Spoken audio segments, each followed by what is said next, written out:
From hiring a real-life police officer as their technical advisor, to the cast of the show going through SWAT training for their roles, these are the real-life inspirations behind the episodes of Blue Bloods. Did you know the series got itself an actual former police officer as their technical advisor? He's the man behind the magic we get to see on screen.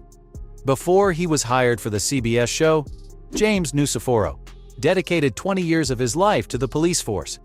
Now you know why all those high-speed chases and intense arrests seem so freaking real, because they're being put together with the help of an authentic source, with real-life experiences.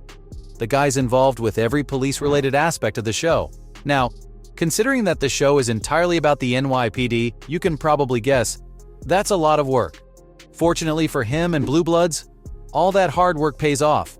Cops from all over have come out and talked about how thrilled they were with the portrayal of their day-to-day work in the series. Non-police viewers agree. They called the show as accurate as possible on social media and claim it gives a close-to-perfect insight into the struggles the men and women in blue face every single day. Plus, Blue Bloods doesn't only make headlines because they use the biggest cases as inspiration. No, they turn to direct experiences from law enforcement. According to Vanessa Ray, Blue Bloods tells the truth and let the chips fall where they may, instead of ripping stories straight from headlines. After brainstorming new storylines for the show, the writers get to work to make sure that there's some kind of conflict for the actors to work with.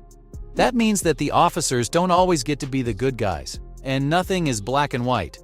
That being said, the goal of the show isn't to serve as propaganda against the NYPD. It's to show the complexity of the job, and leave it to viewers to pick sides for themselves. Take this one episode from Season 6, for example, where they look at a case involving police brutality. The episode mirrors some of the many cases that sparked the BLM movement. The episode follows up on the consequences of a leaked video from an officer's body cam, where a white cop is seen shooting a Hispanic man who had his hands up. The officer was cleared of any wrongdoing before they got to see his body cam footage. Then, once the video starts making rounds, nobody knows what to think anymore. Yeah, this is a really sensitive topic for any show to deal with, but Blue Bloods did a great job with it. It's obvious that the show typically empathizes with the police force, but the creators made it clear that it isn't meant to show a cookie-cutter version of the NYPD.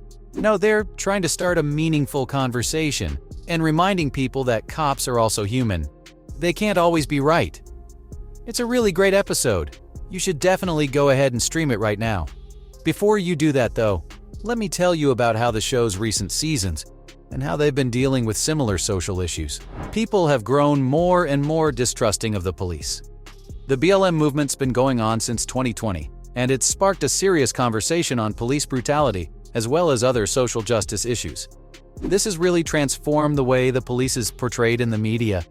Now, considering that Blue Bloods follows the lives of a whole family of police officers, the creator of the series, Donnie Wahlberg, who also plays Danny on the show, said that the show is going to be more mindful of these issues moving forward. This was back when filming for Season 11 hadn't started yet.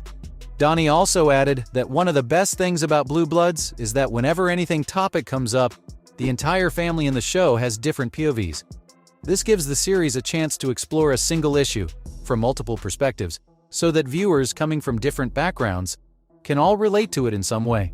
They've even included characters to amplify certain social issues against the police, like the time they brought on Whoopi Goldberg to play City Council Speaker Regina Thomas. She starred in 2 episodes in the 6th and 8th seasons as a very outspoken character, Regina, who fought against the NYPD's broken windows policy. You know, the one responsible for dispensing cops into underprivileged neighborhoods, leading to higher occurrences of police misconduct and brutality. That's how they dealt with the very real issue in the past. And they've promised to continue to do their due diligence in the future, too. It's not an easy job, striking a balance between realism and entertainment value. The writers and creators need to take some creative liberties for a fictional series, even when they're adapting real-life stories for some episodes. Look, at the end of the day, it's a TV series after all. Blue Bloods has to create an engaging storyline and work on character development through those stories, or else who'd watch it? In some episodes, we get to watch high-octane car chases, explosive shootouts, and larger-than-life conflicts. While these adrenaline-pumping moments may not mirror the day-to-day experiences of real police officers, they're added in to heighten the tension and drama that's keeping viewers hooked to the show. At the same time, though, the writers are trying to stay empathetic to the real-life stories that their episodes are based on. They're carefully navigating the line between honoring the source material and crafting an engaging narrative. Other than that, the show also tries its best to highlight real elements of NYC to give viewers a more realistic viewing experience. In Season 4, for example, Danny and Maria interrogating drag queens to get information about a victim. Now, anyone who truly knows NYC knows that it has a really happening drag scene. This may not seem like an important detail to adapt from real life, but that's what makes this show stand out from other New York police procedurals. It doesn't place characters in nondescript streets that could be from literally anywhere. No, Blue Bloods highlights elements of the Big Apple in a very specific way. It's all to make the show more and more realistic. The cast and crew put in so much effort to make the show as realistic as possible that some fans are wondering if they're based on a real family. Blue Bloods is all about the Reagan family, a multi-generational cop family from NYC. The show follows their personal and professional lives. I've said this before and I'll say it again. The creators have gone through a lot to incorporate as many realistic elements into the show as possible. Okay, so the show may not be based on a real family, but the storyline is honestly authentic enough that it may very well have been. I mean, it's entirely possible that the writers may have based many of their characters off people they've heard of or interacted with. That wouldn't be all that far-fetched. In fact, many of the actors go out of their way to spend time with real cops, welcoming and incorporating feedback from them, to make the show all the more authentic. If the cops they talk to don't think something seems real enough, the show often changes things up until it does.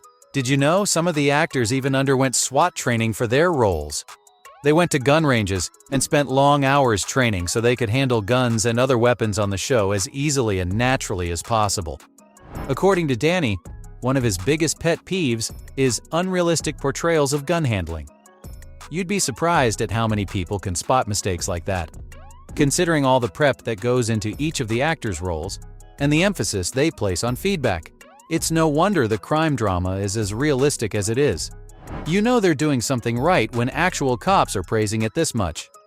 Tom Selleck, who plays the patriarch of the Reagan family as well as the NYC police commissioner, said that he's gotten salutes from actual cops on the streets. Isn't that wild? It's not just because they're happy about someone like Tom freaking Selleck played one of them either. It's also because they're happy about the show presenting a three-dimensional picture of them.